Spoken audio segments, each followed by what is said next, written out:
अभी तक हम जो पढ़ चुके that is financing activities and investing activities. मैंने इनफैक्ट रिवर्स ऑर्डर में बात को करना शुरू किया था, ठीक है, पढ़ाना शुरू किया था नीचे से ऊपर। ये पूरी स्टेटमेंट ऑफ कैश फ्लोज इस वक्त आपको नजर आ रहा है। हम इसकी ओरिएंटेशन ले चुके हैं कि स्टेटमेंट ऑफ कैश फ्लोज में 3 एक्टिविटीज होती हैं, ऑपरेटिंग, इन्वेस्टिंग, फाइनेंसिंग। इसको इन्हीं तरतीब में, जो तरतीब ये इस वक्त नजर आ रही, इसी तरतीब में आपने इसको बनाना होता है।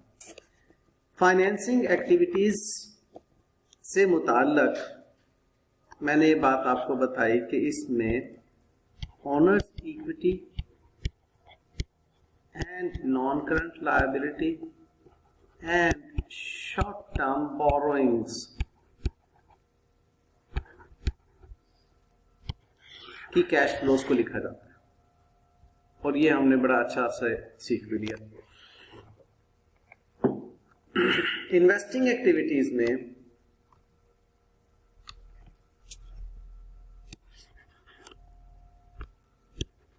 Non current assets and those current assets which are not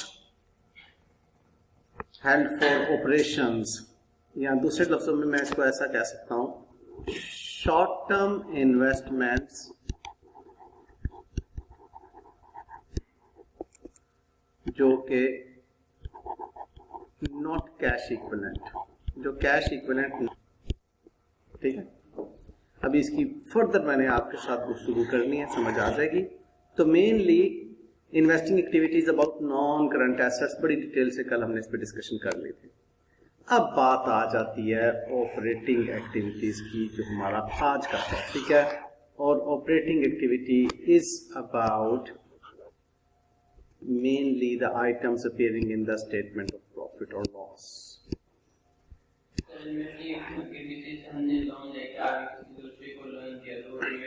जी, जो लोन लिया वो फाइनेंसिंग एक्टिविटी है, जो आगे किसी को लोन दिया वो इन्वेस्टिंग एक्टिविटी है, ठीक है।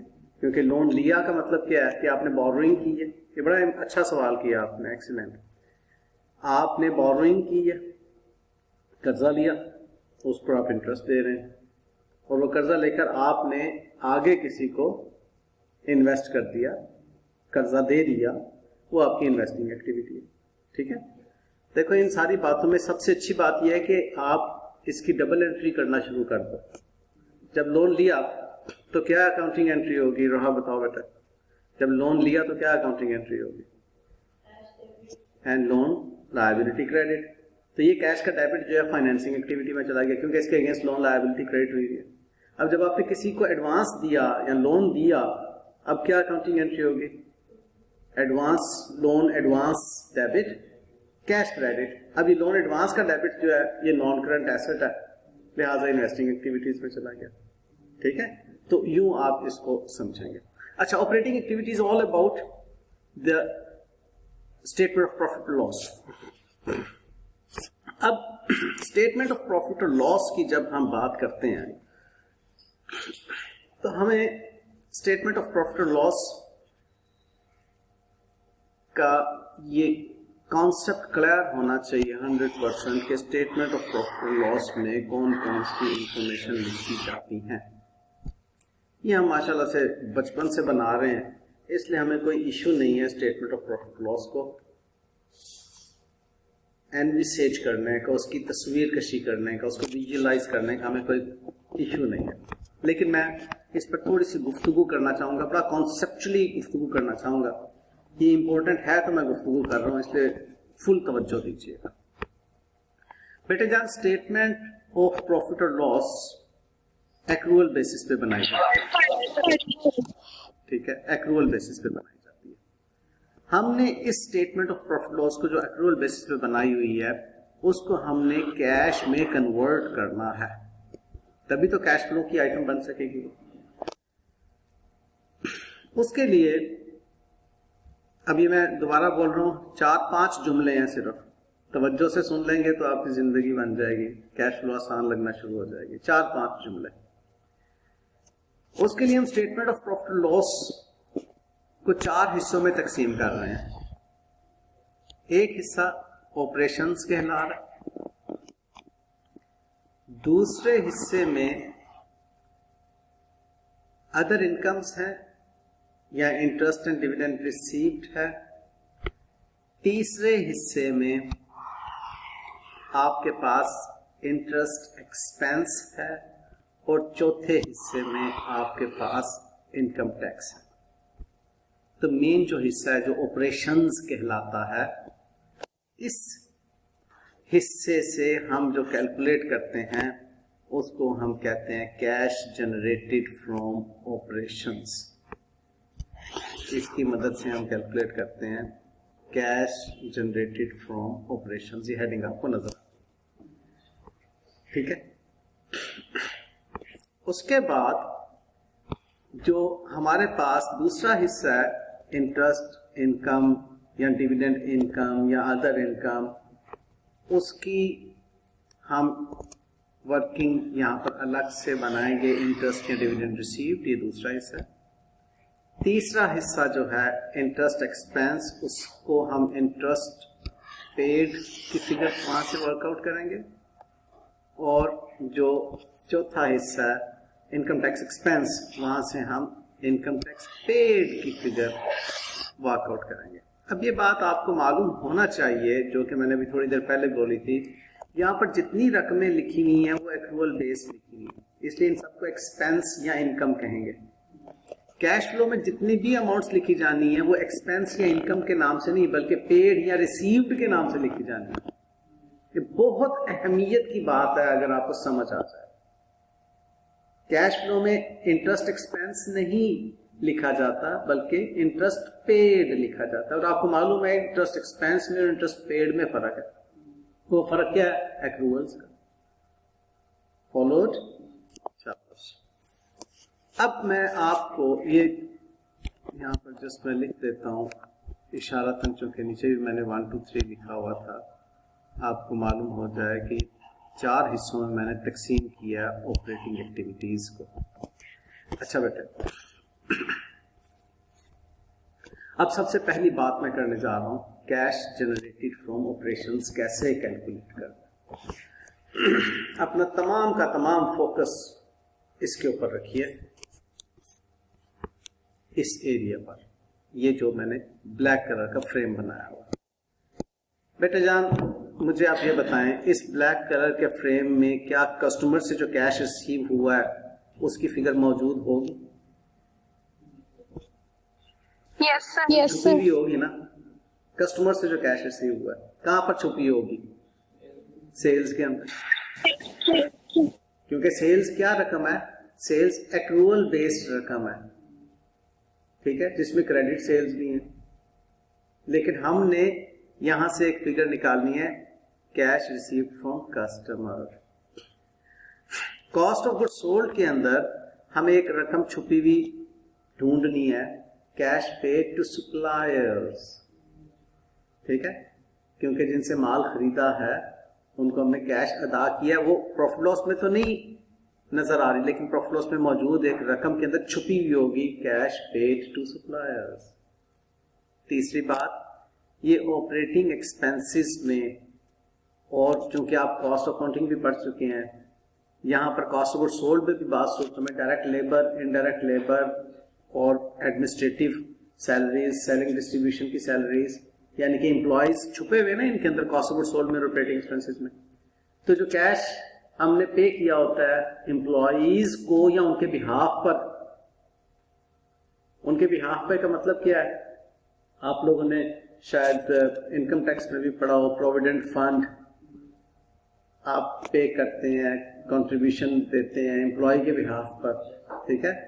फिर आपने पे रोल की जो अकाउंटिंग एंट्रीज पढ़ी हुई है कॉस्ट अकाउंटिंग में, उसमें आपने पे जो आपने इंटीग्रेटेड लेजर अकाउंट्स आपने बनाने सीखे थे, उसमें पे रोल की अकाउंटिंग एंट्रीज में आपने देखा था कि आप लेबर की कुछ डिडक्शंस करते हैं और उनके बिहाफ पे को सोशल सिक्योरिटी जमा करवा दी या कोई इस किस्म की कोई भी आपने डिडक्शन करके पे किया, तो एम्प्लॉय के बिहाफ पर पे कर रहे हैं ना। तो वो जो एम्प्लॉय से मुतल्लिक कैश फ्लोज हैं IAS 7 कहता है कि उनको अलग से शो करें अगर आप आसानी से शो कर सकते हैं। ये लफ्ज मैंने बड़ा वाज़ेह बोला, अगर आसानी से शो कर सकते हैं तो एम्प्लॉयज के लिए जो आपने पेमेंट्स की हैं उनको अलग से शो करें। अब अगेन एम्प्लॉयज के लिए जो पेमेंट्स हैं वो प्रॉफिट लॉस में छुपी हुई है ना, कहीं पर वहां से निकालनी है। और उसके बाद चौथी बात, ऑपरेशन में करने से पहले मैं जरा पूछ लूं कि 3 बातें कौन सी की हैं मैंने ऑपरेशन से मुतल्लिक?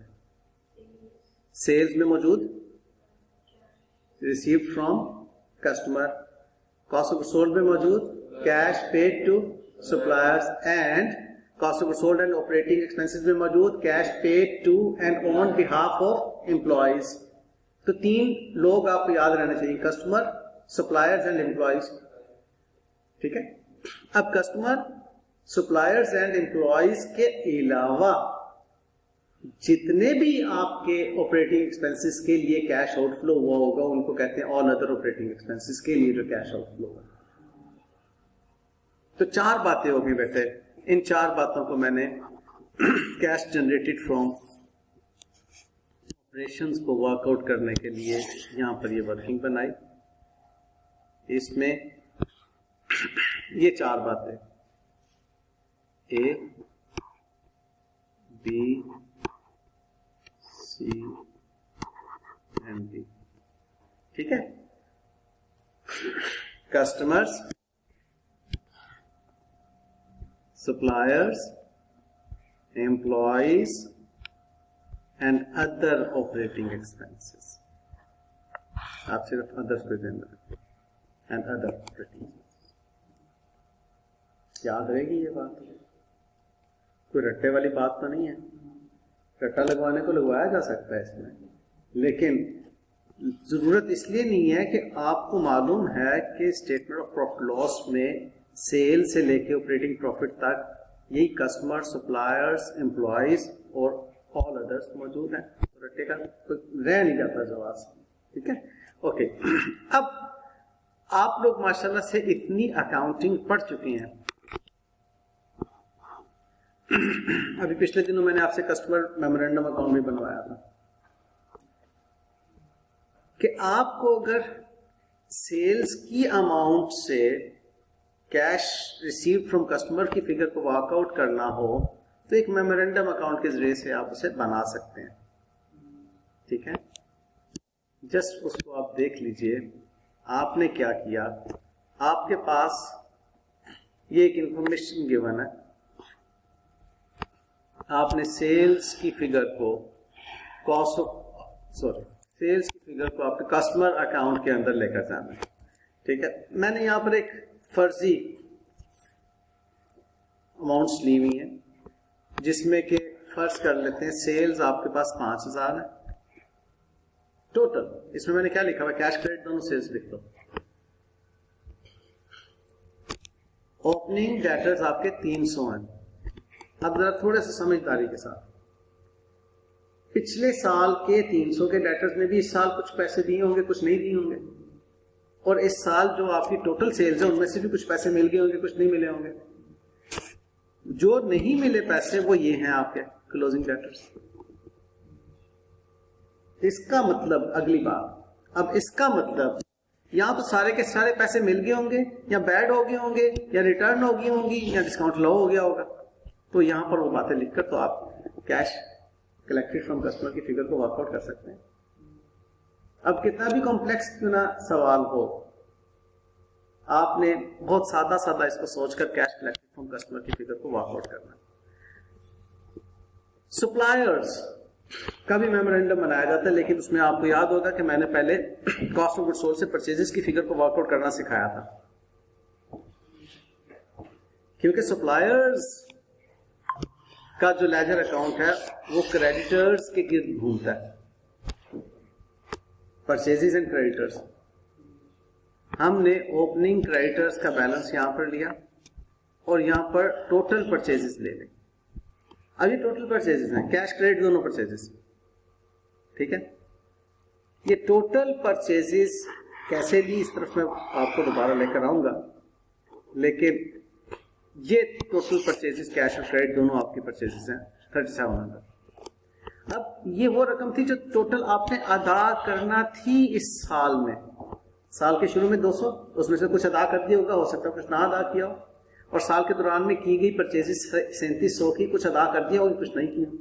तो जो नहीं की होंगी वो आपकी ये क्लोजिंग क्रेडिटर्स में पड़ी होंगी, बाकी डिस्काउंट रिसीव्ड होगा या परचेज रिटर्न होगा या कॉन्ट्रा अगेंस्ट डेटर्स भी तो हो सकता है ना, यहाँ पर कोई कॉन्ट्रा भी तो हो सकता है ना।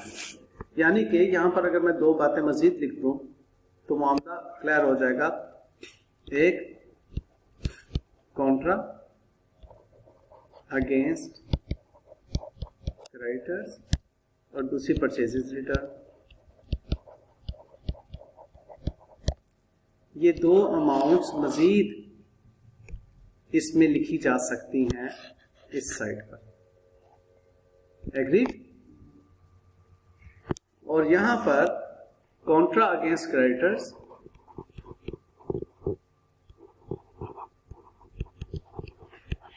Sorry Contra against debtors, I am sorry वो नीचे सेल्स रिटर्न यहां पर आएंगे। Contra against debtors, purchases return,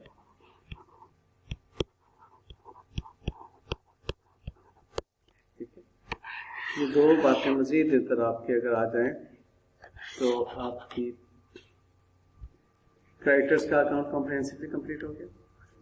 debtors के अकाउंट में एक और इंफॉर्मेशन पास सूरतों में हो सकती है, कैश पेड टू कस्टमर्स।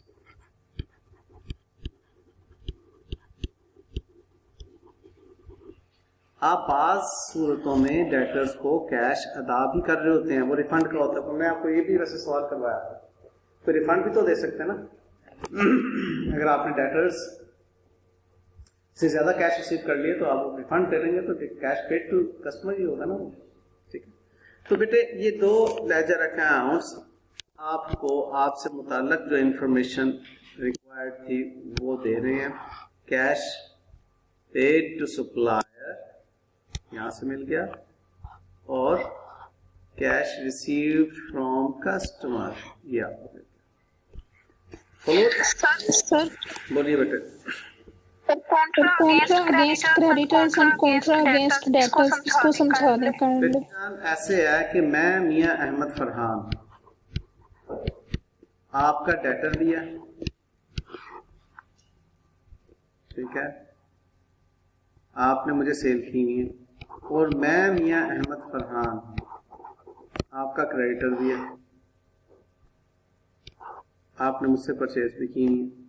तो क्रेडिटर को आपने परचेज की वजह से क्रेडिट किया होगा सपोजली 1 लाख से, और सेल्स की वजह से आपने डेटर्स को डेबिट किया होगा, फर्ज कर लेते हैं 300 से। अब आपने मुझसे 300 रुपये लेना और 100 देना, आप क्या करेंगे, आप इसको कॉन्ट्रा कर देंगे, 100 को खत्म कर देंगे, कम वाली रकम को आप कॉन्ट्रा कर देंगे अगेंस्ट द अदर, और आप कहेंगे कि जी अब हमारे पास ये कॉन्ट्रा होके बैलेंस इसका जो है वो रह जाएगा 200 और इसका बैलेंस हो जाएगा नहीं। इसको कहते हैं कॉन्ट्रा। कॉन्ट्रा एंट्री कैसे आप पास करते हैं? कॉन्ट्रा एंट्री में आपके डेटर्स जो हैं वो क्रेडिट होते हैं। आप कहेंगे मियां अहमद फरहान क्रेडिटर्स को डेबिट कर दो और मियां अहमद फरहान डेटर्स को क्रेडिट कर दो 100 से। जो इन दोनों बैलेंसेस में कम वाली रकम होगी उससे आप ये एंट्री पास करेंगे, भले वो डेटर की काम है भले क्रेडिटर की काम है, एंट्री हमेशा यही रहेगी आपकी, creditors debit, debtors credit, creditors debit. ठीक है बेटे, एनी अदर क्वेश्चन किसी और बच्चे के जहन में? अच्छा, अब अगली बात आ जाती है एम्प्लॉयज और ऑपरेटिंग एक्सपेंसेस को कैसे वर्कआउट करना। अब ये बड़ी होशमंदी से काम करने का, मैं जरा देखता हूं कितने होशमंद हैं इस वक्त आप लोग। ऑपरेटिंग एक्सपेंसेस 1500 के हैं सपोजली,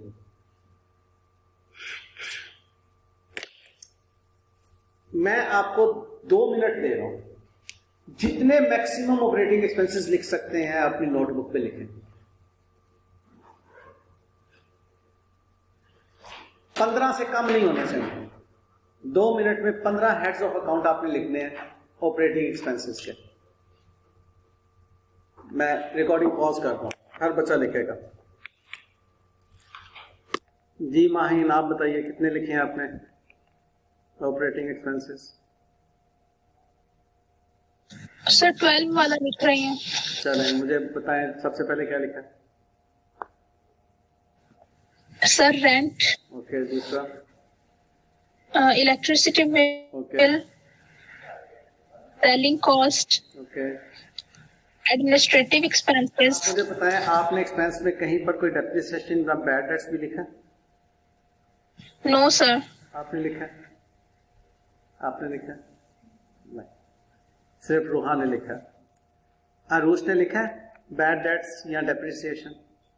यस सर, यही तो लिखे हैं, 5 से लिखे हैं मैंने। कौन कौन से लिखे बताओ? Electricity bill, interest, depreciation, repair and maintenance, bad debt. शाबाश। मोमिन ने कौन कौन? मोमिन सर 5 लिखे।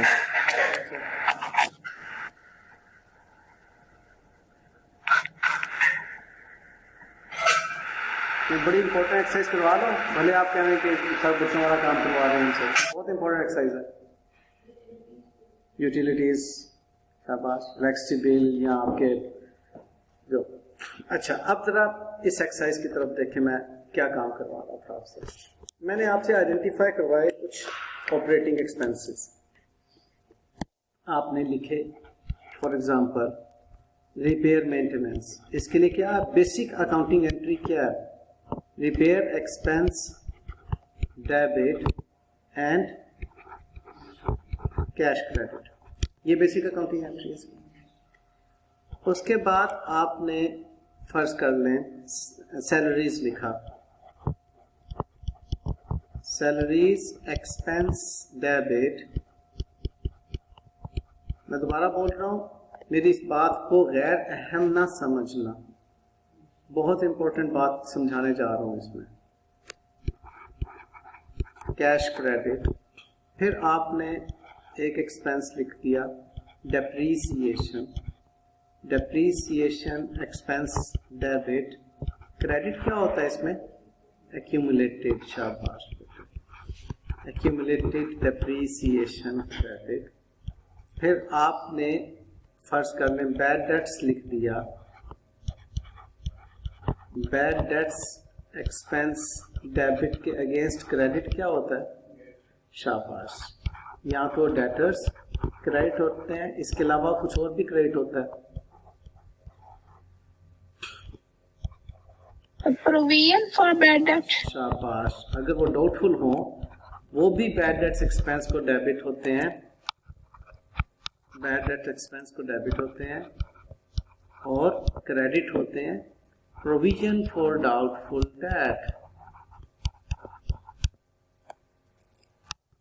Provision for doubtful debt,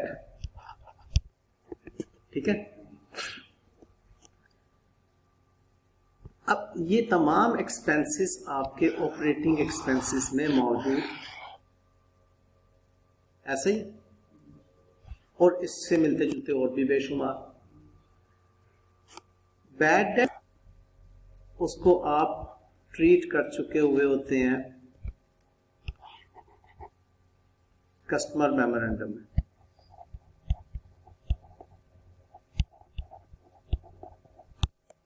agreed? जो डेप्रीसिएशन से मुतल्लक एक्सपेंस है उसको आप इन्वेस्टिंग एक्टिविटी में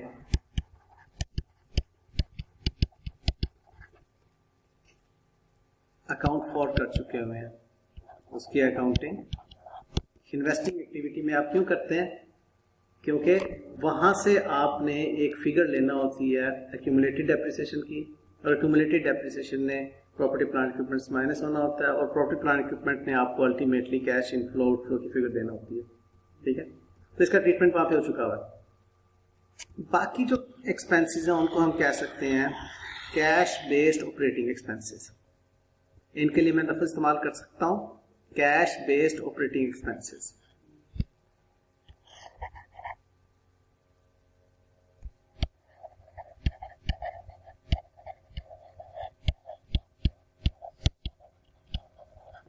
क्योंकि इनकी बेस पर कैश मौजूद है। डेप्रीसिएशन और बैड डेट्स की बेस में कैश मौजूद नहीं है। जो मैं कहना चाह रहा हूं बात समझ में आ रही हो?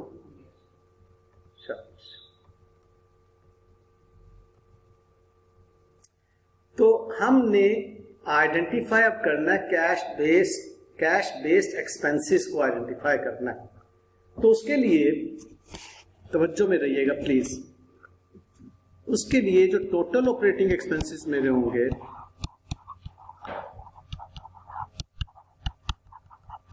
मैं दोबारा से बोल दूं, मैं यहां पर रुक के एक इंपॉर्टेंट बात करने जा रहा हूं। ऑपरेटिंग एक्टिविटी को मैंने सबसे आखिर में क्यों पढ़ाना शुरू किया? पहले फाइनेंसिंग और इन्वेस्टिंग क्यों पढ़ा दी? वरना तो पहले ऑपरेटिंग पढ़ा देता बात खत्म हो जाती। यस, इसमें बहुत सी और बातें इनकॉर्पोरेट हो रही हैं और ये इंतहाई तवज्जो के साथ आपको लेकर चलना होता है। ठीक है, इसलिए इधर किसी बात को भी गैर अहम ना समझना। टोटल ऑपरेटिंग एक्सपेंसेस की फिगर में से आप लेस कर दें डेप्रीसिएशन एक्सपेंस को।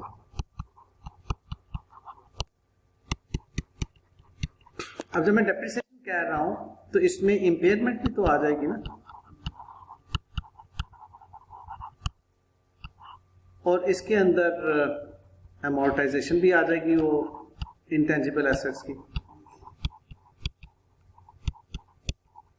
वो भी तो उसी से मुतल्लक है ना। तो डेप्रिसिएशन, इंपेयरमेंट, अमोर्टाइजेशन उसको इसमें से लेस कर दें, और इसमें से लेस कर दें आप बैड डेट से रिलेटेड जो भी एक्सपेंसेस हैं।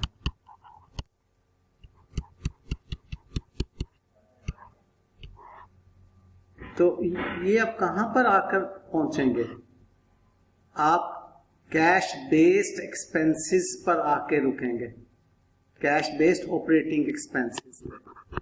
ये बात अब आपको बहुत अच्छे से समझ आ जानी चाहिए कि ये अब कैश बेस्ड ऑपरेटिंग एक्सपेंसेस क्या होते हैं।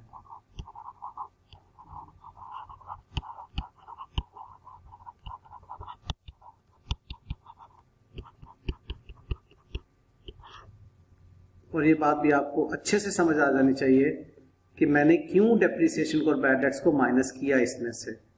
देखो बेटे जान, अगर मैंने आपको रट्टा लगवाना होता तो मैं शायद 2 मिनट में बात करके फारूक हो चुका होता, मुझे इस पर 20 मिनट गुफ्तगू करने की जरूरत ना होती। एक फार्मूला देता, आपको कहता बस इस फार्मूले को याद कर लो, आपका क्वेश्चन सॉल्व हो जाएगा।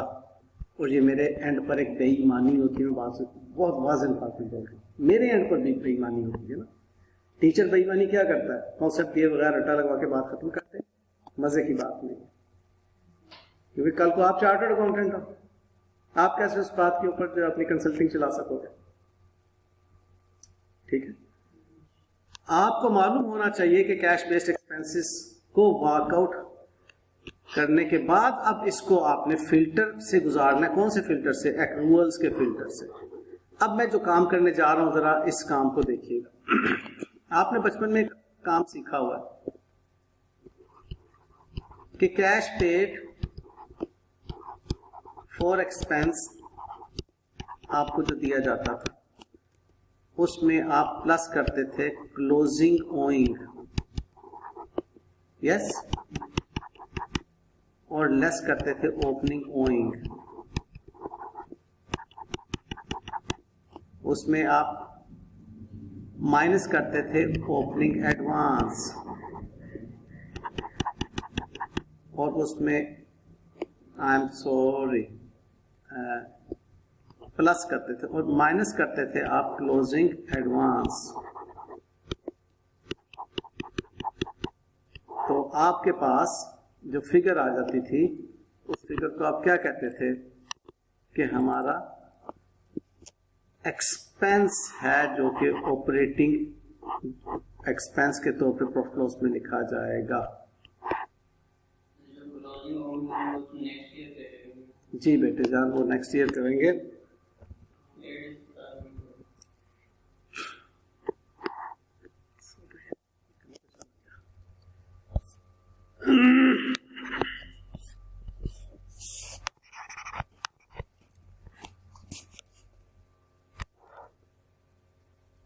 देखो बेटे,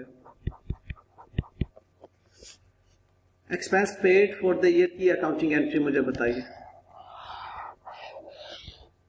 मुझे इस पे बेशक थोड़ी मेहनत करना पड़ रही है, लेकिन मैं आपको लॉजिक्स को नहीं छोड़ने दूंगा। Expense paid for the year की अकाउंटिंग एंट्री अभी बताओ।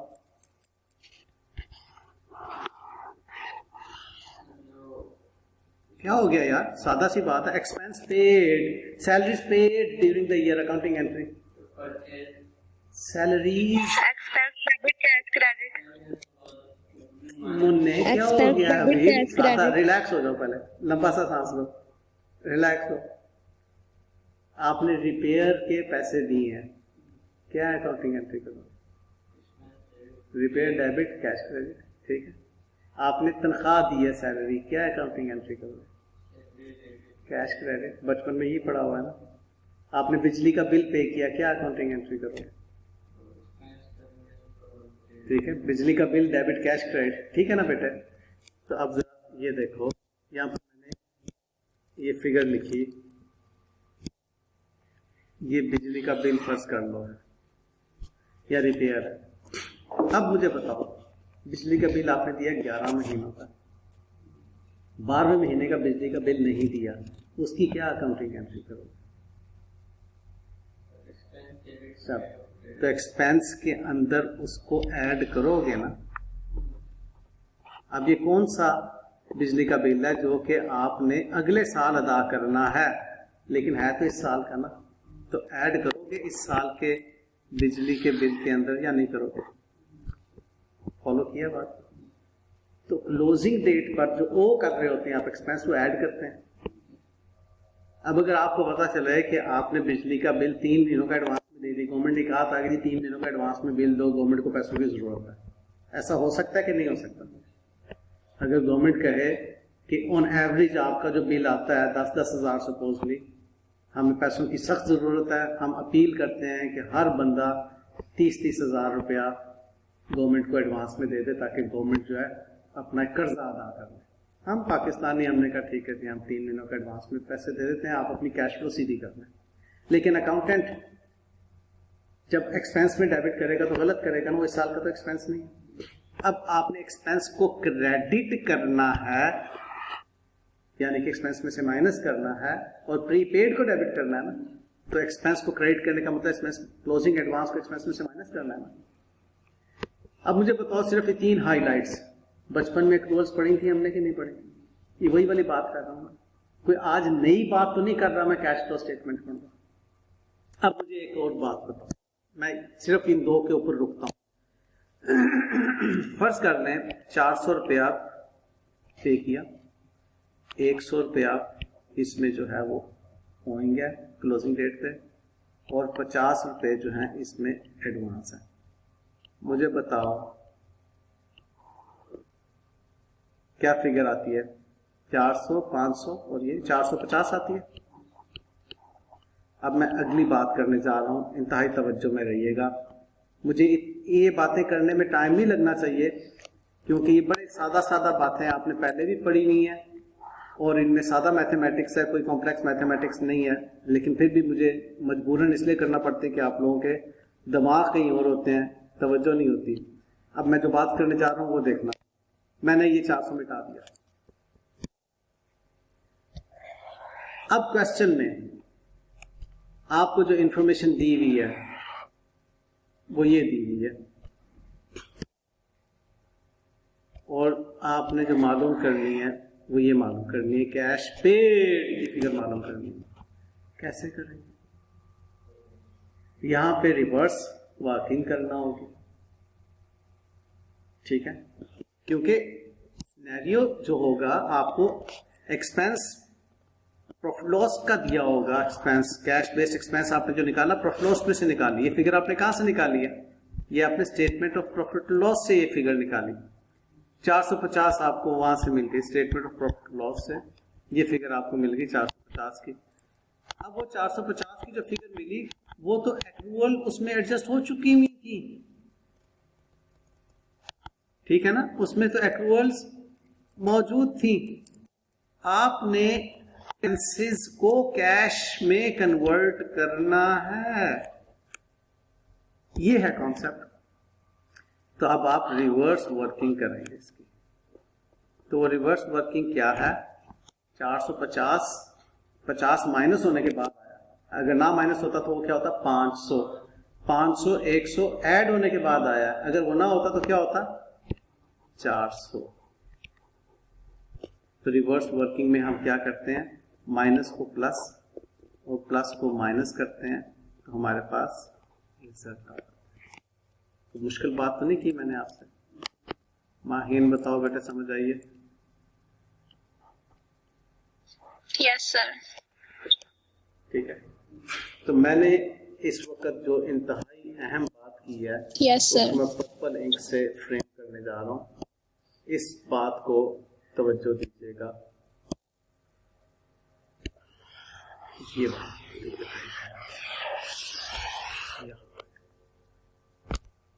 हमें क्या करना है?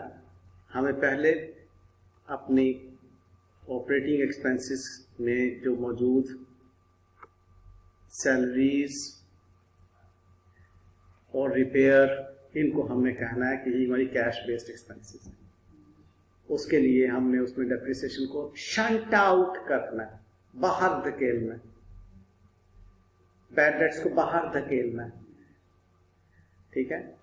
बाकी कैश बेस्ड रह जाएंगे। हम कैश बेस्ड में एक्रूवल्स की रिवर्स वर्किंग करनी, ठीक बात? ओके, अब आइए जरा देखिएगा, मैंने यहाँ पर जो वर्किंग समझाने के लिए की हुई है, यही वो बातें हैं जो कि यहाँ पर भी मैंने की हुई है। 875 ये आपके पास आया, देखो ऑल ऑपरेटिंग एक्सपेंसेस। अब जरा आपकी तवज्जो रहनी चाहिए इधर।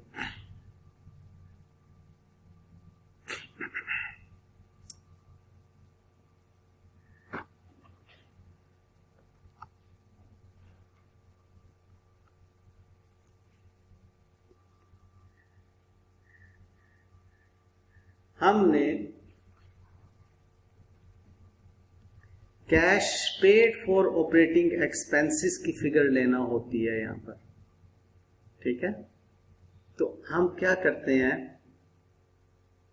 ऑल ऑपरेटिंग एक्सपेंसेस में से, अब मैं सैलरीज को भी लेस इसलिए कर रहा हूं कि सैलरीज की भी अलग वर्किंग करनी है ना। तो लिखना था cash based operating expenses, I am sorry, cash based operating expenses, cash based operating expenses हमारे 875 है। मैंने क्या किया, 1200 मेरे हैं ऑल ऑपरेटिंग एक्सपेंसेस। ये मैं रिपीट कर रहा हूं, मैं पढ़ा चुका हूं ये बात, सिर्फ रिपीट कर रहा हूं, कोई नई बात नहीं करूंगा अगले 3-4 मिनट। हमारे पास ऑल ऑपरेटिंग एक्सपेंसेस हैं 1200 के, उसमें से मैंने सैलरीज वेजेस को माइनस कर दिया, depreciation amortisation loss on disposal of asset bad debts discount allowed को माइनस कर दिया। क्यों माइनस किया?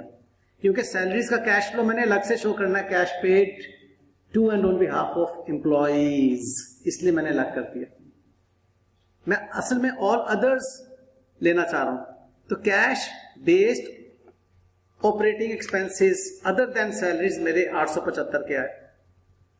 अब उसके अंदर मैंने ये रिवर्स वर्किंग की। अब जो रिवर्स वर्किंग की तो मैं कहां पर पहुंचा, cash paid during the year 785।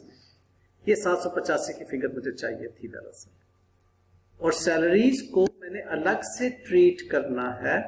उसके लिए आप ये देखें कि मैंने अलग से एक वर्किंग बनाई, 200 को यहां पे ले लिया, उसमें सैलरीज की ओपनिंग क्लोजिंग ड्यू की रिवर्स वर्किंग करके cash paid to and on behalf of employees मैंने बना लिया।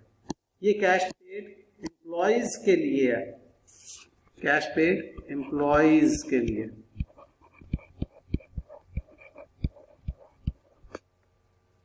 रिलैक्स होकर अगर इन बातों को समझेंगे तो कोई सर में दर्द नहीं होगी।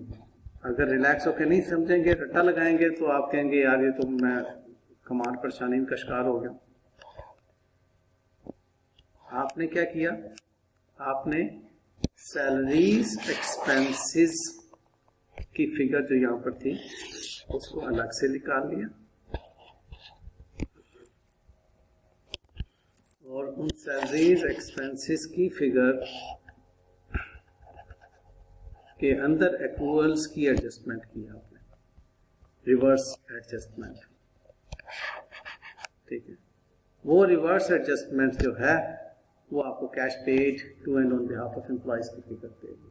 तो बेटे जान, मैंने यही 4 फिगर्स आपको कही थी ना, आपने बनाना होती है, customer, supplier, employees and others. समझ में आ गई बात? शाबाश। ये है हमारी ऑपरेटिंग एक्टिविटीज का डायरेक्ट मेथड। ऑपरेटिंग एक्टिविटीज में डायरेक्ट मेथड के जरिए से हम जो वर्किंग कर रहे हैं। अब जरा थोड़ा सा मैंने जो लिखा हुआ वो पढ़ लीजिए। Operating activities in a statement of cash flows comprises of cash generated from operation and cash flows relating to interest and tax.